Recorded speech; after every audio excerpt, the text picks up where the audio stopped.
Oranges, బత్తాయిలు, నిమ్మకాయలు ఇలా మూడింటితో కూడా నేను ఫర్టిలైజర్ని తయారు చేసుకున్నాను. కాకపోతే ఈ ఫర్టిలైజర్ని మనము ఇచ్చే ముందు ఒక 2 రకాలైన ఫర్టిలైజర్ని ఒక్క రోజు ముందు, అంటే ఈరోజు మనము ఈ ఫర్టిలైజర్ని వాటర్కి ఇస్తుంటే ఒక రోజు ముందు వీటిని నేను మొక్కలకు యాడ్ చేస్తున్నానండి. అదేంటంటే ఇది అరటి తొక్కలతో తయారు చేసుకున్న ఫర్టిలైజరు.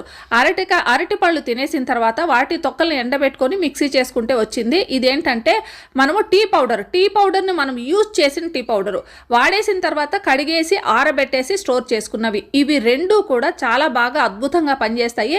వీటిని మొదట మొక్కలకి ఇస్తున్నాను.